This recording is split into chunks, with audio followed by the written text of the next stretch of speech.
Hey guys, welcome to the True Adagio podcast. I'm your host, Olivia Reed, and today we have once again Majo Birdsall. I am so happy to be talking to you about a topic that we're both really passionate about. Again, how are you today? Yeah, I'm doing well. Just really excited to be back and just dive into this. Yeah, like you said, into this topic that we are both really passionate about. So yeah, very Yeah. excited about this. So today's topic will be about trauma and trust. And the idea behind why I wanted to have this conversation was um like I've shared with the listeners as well as people who follow me, I struggle with, I wouldn't say struggle, I live with complex PTSD. And sometimes it can really complicate my life in a lot of different ways. Um, at the end of the day, like, with PTSD, what it is just like this psychological response to long-term repeated trauma. Right. So it is something that it was like not just one single event, but there are multiple events throughout a period of time. Yeah. Yeah. Yeah. Yeah. When I started to learn more about it, it really started to make a lot of sense to me.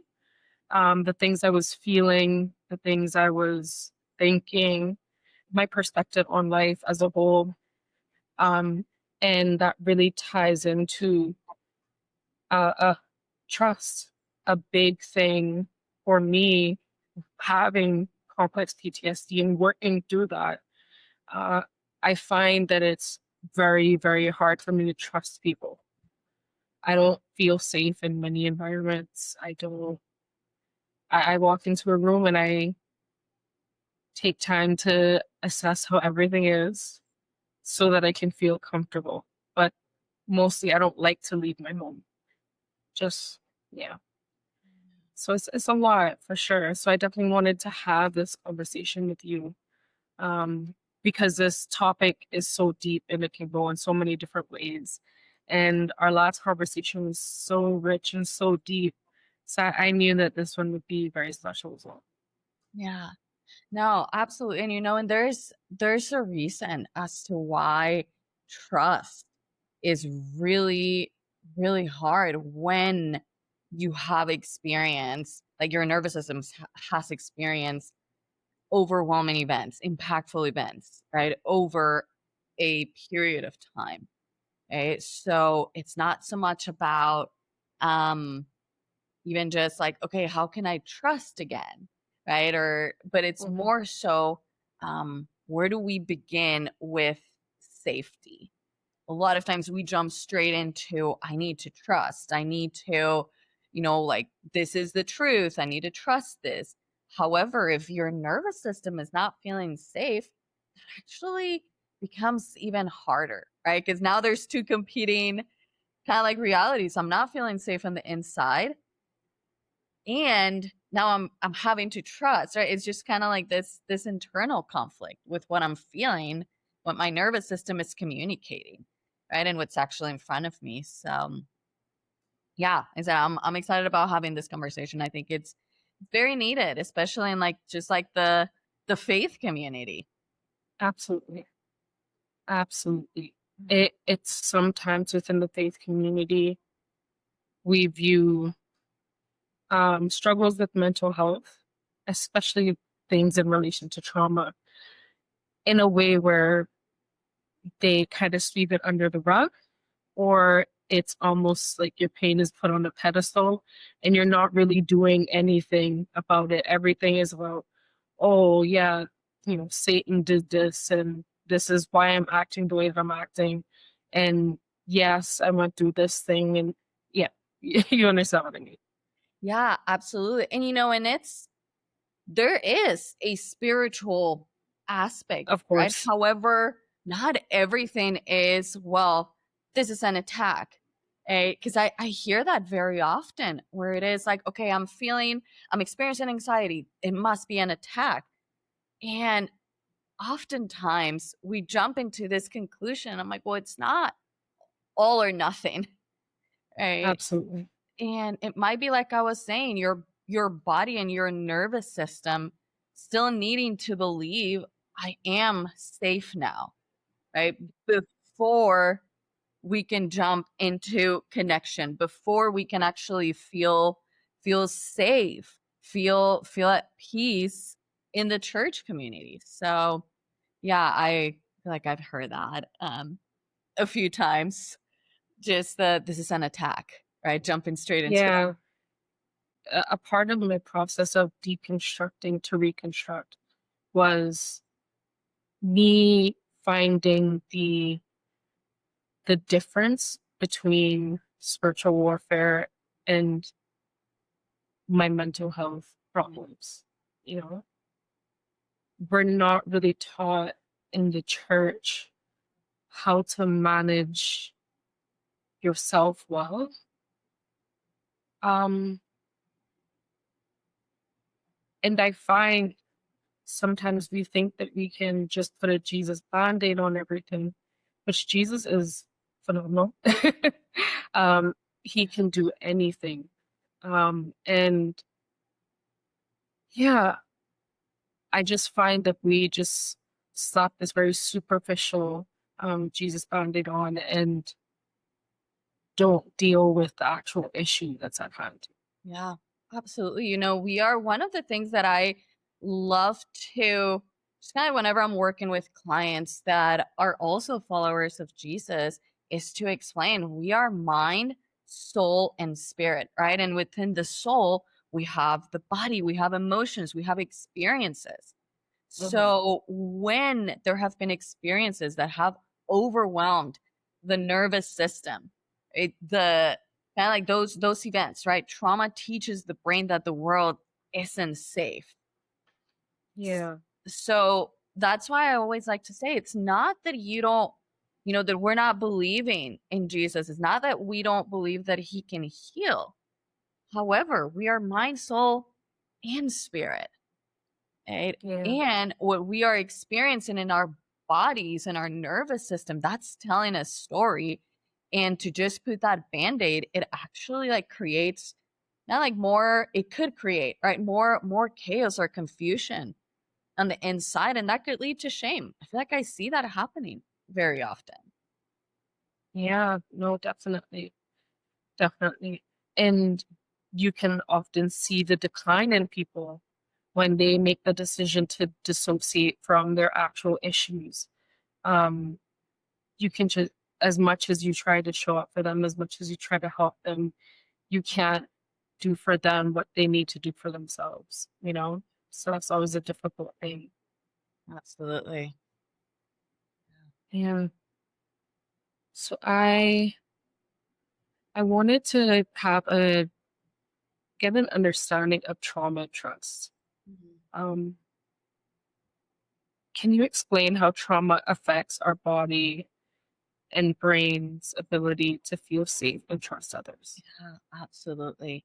Like I was saying before, right? Trauma teaches the brain that the world isn't safe. Right? So let's say this is our brain, right? And this is the prefrontal cortex. This is where, we can like we make decisions. We can actually see what's in front of us and based on that, right? We make a decision. This is more kind of like in the grounding state. However, when there is danger around us, our internal alarm system, our amygdala, right, goes on high alert. And our brains, in a way, are actually looking around, scanning for danger. Right? Kind of like looking around and seeing are there any threats around us? So then what tends to happen is, let's say, especially with whether it is a PTSD, complex PTSD, just our systems being overwhelmed, right? It's our internal alarm system is telling us, hey, you need to survive this. So we need to do whatever it takes to survive and be safe. Right? So we're trying to make a lot of decisions, especially I'll give you an example. I think especially we jump straight into kind of like gratitude at church, right? Just be grateful. However, if you have been stuck in this state of fight, flight, or freeze, which our systems are trying to protect us, right? Where actually our brains are scanning for threat, not for goodness. And that can be really hard and it can create a lot of shame within ourselves. So when we think about just different responses that our nervous system has towards danger or a threat, we start to see maybe hypervigilance, anxiety, shutting down, right? And those are not personality problems, they're survival responses. So we can start to see, okay, our brain is telling us there's a threat. Now our bodies are preparing. We need to survive this, right? And then our bodies, because they're responding to what our nervous system is communicating, then sometimes we might start to feel kind of like really tense around our chest areas or our backs, our necks. Um, I actually hear a lot of when we start to work, just like what is the body communicating? There's usually, I've heard just like the phrase like there's heaviness, right? And it's like our body's carrying this this trauma that hasn't really been processed or has had the space to actually vocalize what is it that it needs.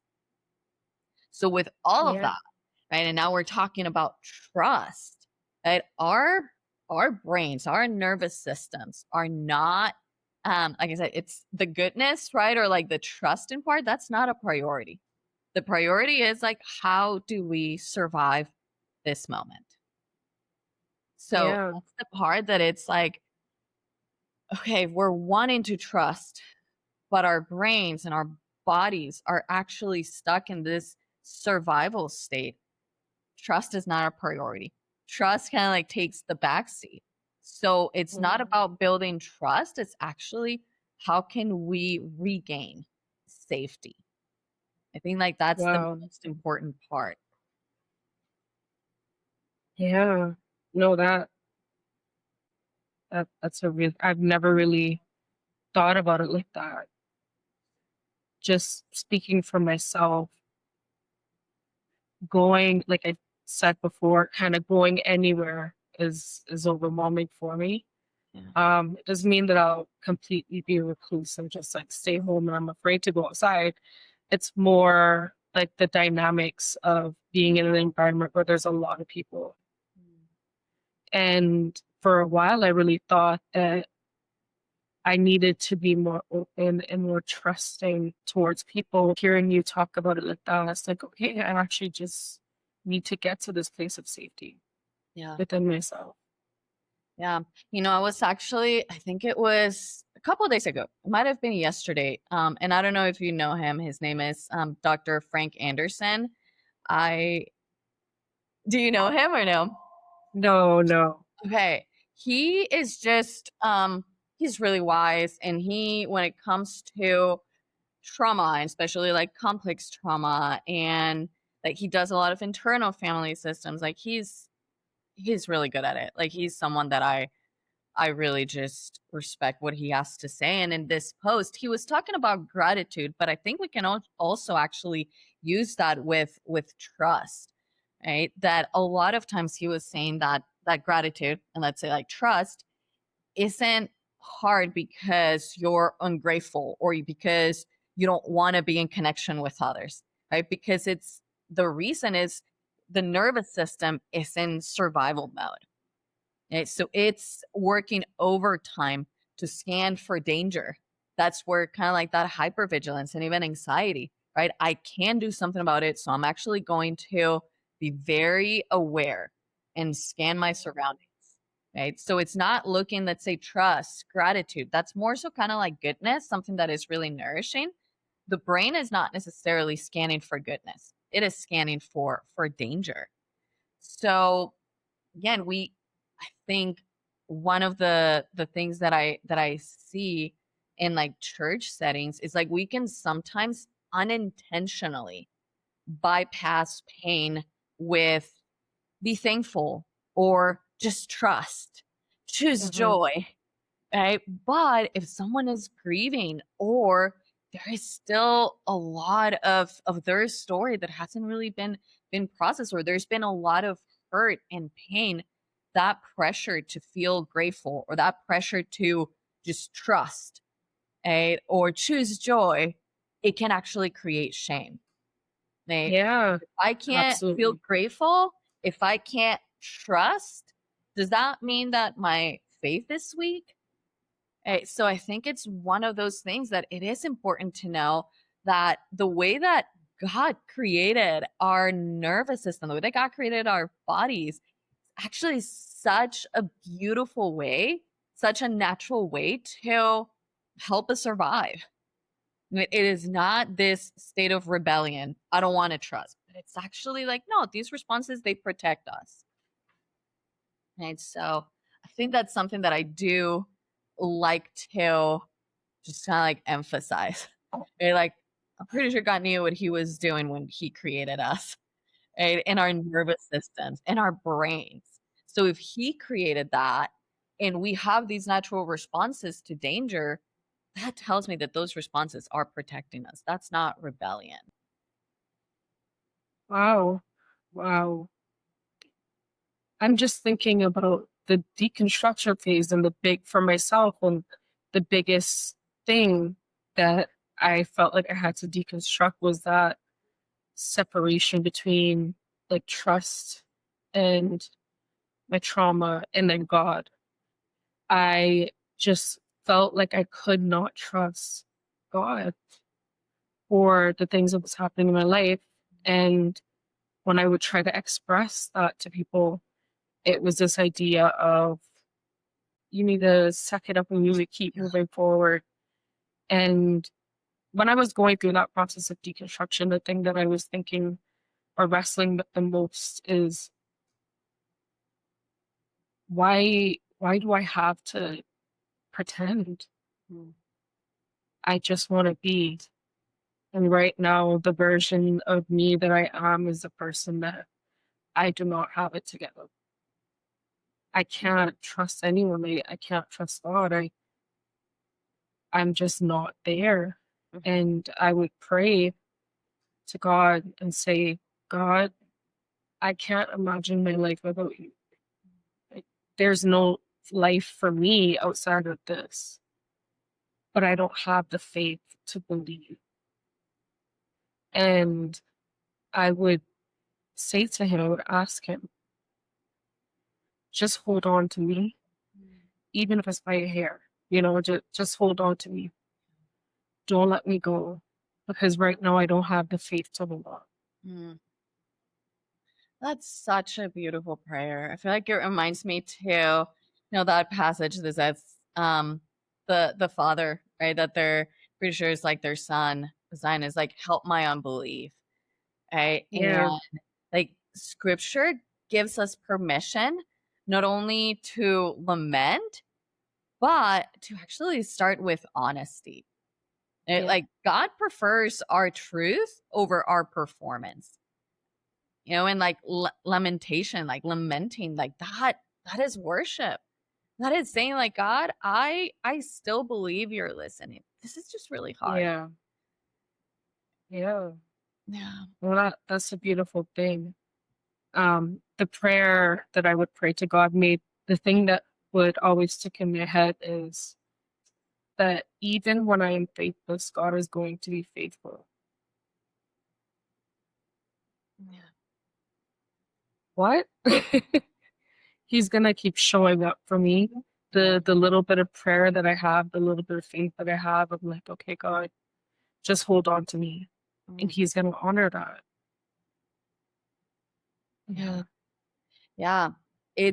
That's beautiful. And that's the truth. Right.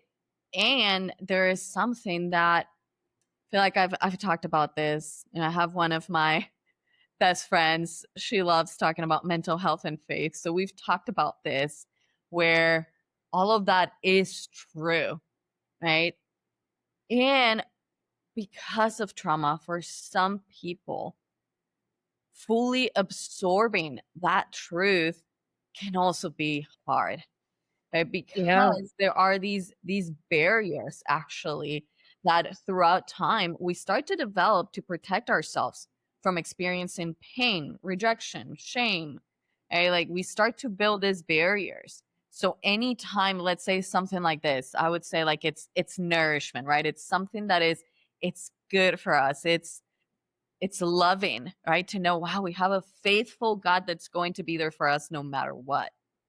However, if there are barriers protecting us, even that can feel really hard to absorb.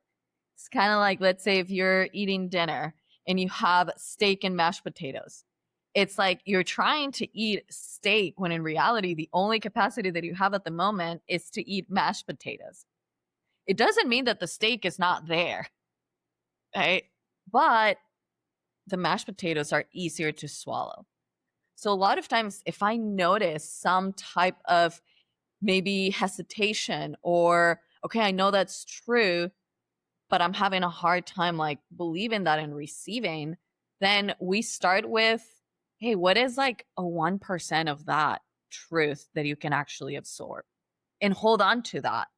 And then continuing to go to God, right? Hey, God, and again, with that honesty, I know this is truth. Logically, I know this is truth. But there's a part of me that has a really hard time believing that you're going to be faithful, that you're going to be there with me and for me no matter what. I think it's like it's in that honesty that God actually meets us. Yeah. He just going back to he's not interested in our performance. He just wants our honesty. Like he just wants to be with us. So even in that part, that is true. God is faithful. And for some people, that might still be like, let's say if there's been betrayal. Oh my goodness, to believe that someone is faithful, that might be really hard to believe. So it's in that part that I'm like, okay, well, then what is the 1% of that statement that you can believe? Mm. And then just kind of like start to build up from there. You're not Yeah. denying that that's true, but you're also giving kind of like yourself that grace and that honesty. That's really hard to swallow. I can't swallow the steak, but I can swallow the mashed potatoes. Yeah. Oh, Yeah. definitely. That's such a good point. And you kind of segued into where I was actually going to lead into about betrayal. What I've personally had a hard time with is because I've endured trauma, especially um, trauma over an extended period of time. It's really hard for me to trust people because of the violations, Yeah. you know, that I've had in my life. And even with relationships, with simple relationships like friendships, it is one of the most difficult thing for me to actually navigate. I can figure out a job. I can figure out myself. I can figure out marriage with my husband. Like I can do that. But what in my family, sometimes it's a lot, but we figure it out and we still continue to make it work. But when it comes to friendships, that's such a difficult thing because it's you're choosing these people into your life to invite them into your life and they have the opportunity to betray you. You don't normally think about that at first. You become really close to them and then something happens and there's no real ability to actually reconcile the relationship. How do you navigate trusting people after that? Yeah. And maybe for people who have experienced infidelity, people who have experienced parental wounds, it's hard to trust. Yeah. It really is.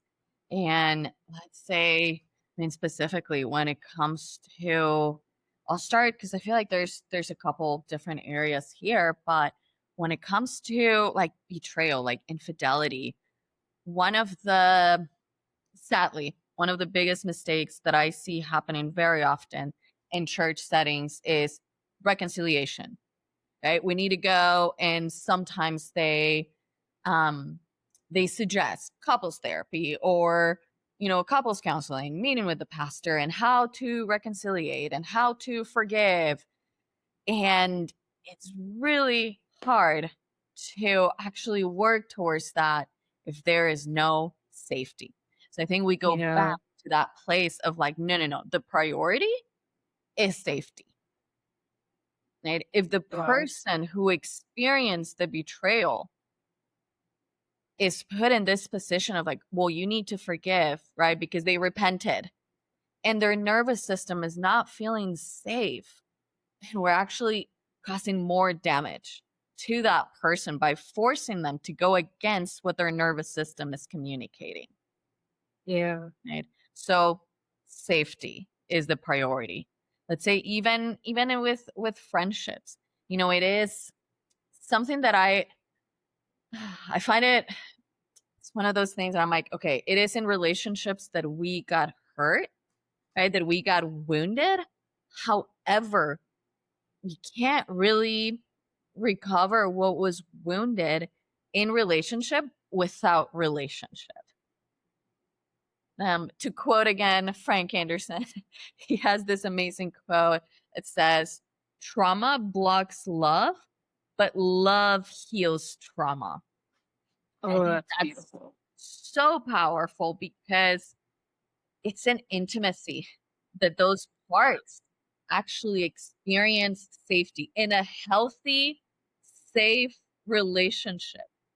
Those parts of us that fear betrayal, that fear getting wounded again, have the opportunity to actually experience what it's like to be witnessed, right? To have their emotions being witnessed, to have the space to vocalize what is needed, right? To know what it's like for someone to respect boundaries, right? But it is actually in the context of relationship that we experience that type of healing.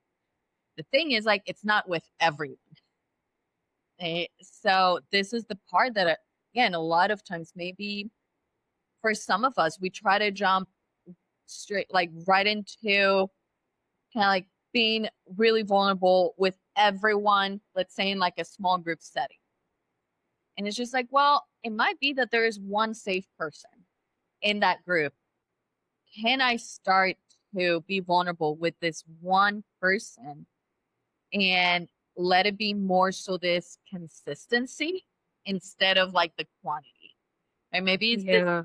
consistency of experiencing safety, accountability, respect for boundaries with one person. And then, just like that example of the 1%, and then maybe build up from that place. Yeah. It's okay if your nervous system is still feeling like, no, I can't trust everyone here. I'm like, that's okay. You don't have to. Yeah. But even if it's one person, and then again, it is more so consistency. Okay, if I share this, how do they respond? Also, what are they sharing with me? Is it mutual? Right? Is it a relationship where we're both actually feeling seen and heard and loved? And that can be scary. And I feel like being emotionally like intimate with someone else after you've been wounded can be scary as well. So lots of grace in this area. And just knowing that it's not that you won't ever experience pain, because if we're just avoiding pain, then we're never going to be in relationship with anyone else in our lives. But it's about the repair. So even paying attention to that. Okay, well, that person hurt me, and pay attention to what they do next. Right? Because Yeah. there is this, again, this pattern, this consistency of like, hey, when something happens, man, this person shows up, right? This person actually repairs. That could actually start to send a message to your nervous system that this person is safe. Yeah. Yeah.